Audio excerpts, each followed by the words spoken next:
What's up, everybody? Tyson Roush, Let's Talk Jets Radio. And right now, you're probably wondering why we're not doing a stream. Because I'm here, but where is everybody else?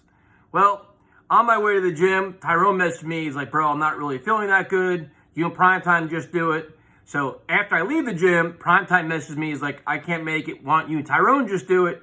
So left me as the last man standing, me and Legend. But unfortunately, I got home so late from work that there was no way I could set everything up, set up the second computer and everything else.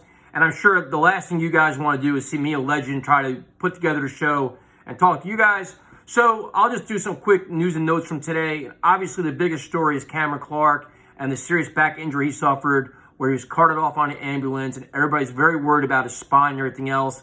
You can see Coach Saleh was visibly shaken up in his press conference, where it was a very unsettling time. But the good news is that he's going to fully recover, so nothing but thoughts and prayers of him as he recovers.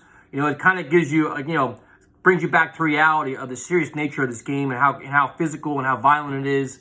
And it's great that he's going to be back in the fold.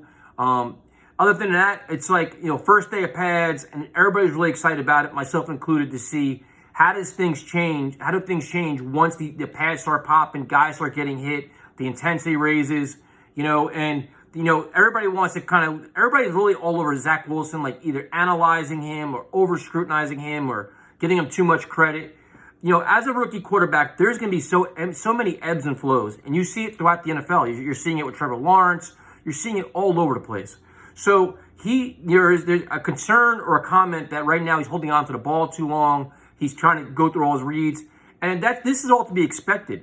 He's got to worry about a whole new offense, learning the offense, calling the offense, understanding the routes, developing chemistry with receivers, looking out for a pass rush, where at this point the defense is ahead of the offense. So right now he's probably swimming a little bit, and he's still making some big-time throws. So it's going to be a work in progress. There's nothing to panic about or go crazy about after a week and a half of practice or a week, whatever it is. It's just part of the process, to be honest with you. So he shows a lot of good things. Primetime's talked about it. I saw him. We'll be at practice on Saturday again. And it's just, if anything, the other position battles are starting to heat up, which to me I think is awesome, especially at wide receiver position, where now Vincent Smith's making some noise, Braxton Berrios is making some noise, which makes you wonder, how many receivers will they keep? And do you go 6 or 7 deep? And if the Jets happen to unfortunately suffer an injury, they can actually overcome it as opposed to years past. Elijah Moore, day by day, is completely encouraging, where everybody's excited about that. The running backs are doing their thing. The tight ends, you're hoping to get a little more consistency out of them. And then the whole thing about Becton versus Carl Lawson is another thing where it's like Carl Lawson is being disruptive, day in and day out, and that's awesome. That's what they give him the money for. That's what you want. And while he's doing that, he's going to make Becton a much better player. He's going to make this Jets offensive line much better as they try to offset this kind of rusher. So again, everybody's wondering, well, is this an indictment on Becton? Well, Becton's a very young player, and he has a lot to learn. And if he wants to get to that Pro Bowl level, he's going to adapt and adjust, especially with pads on. This was day one. They'll be in pads again on Thursday. So it's going to be a progress. Talk to me late August, early September with all these evaluations and panics and worries. I'm not really, you're enjoying it. And it's all this competition's excellent.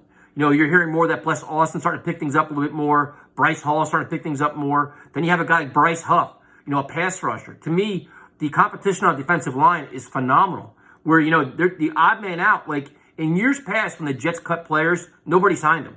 I think this year, this team's got some talent on defensive line where, they're going to have a legitimate pass rush, where this front seven is going to be an absolute force. Now, the only question I have is the linebacker position.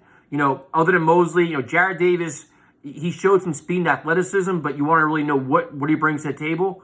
But, there's this defensive line, man, is stacked. So it's going to be interesting to see how this all plays out. Like I said, there's so many ebbs and flows, and everybody's trying to chase a story and a narrative and push something or push a player and gain favor and gain popularity by doing that. But, once you get into the preseason games and you'll see so much more, you can identify a lot more, and more of what you have.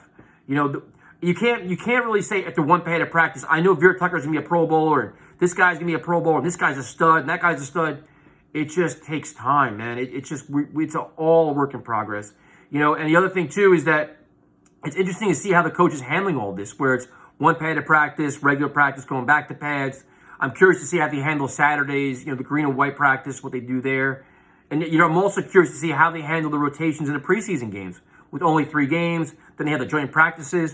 So you're going to learn a lot about this coaching staff. So not a lot to talk about. I think I covered everything. I'm trying to breeze through things here. Other than that, that's it. Have a good day.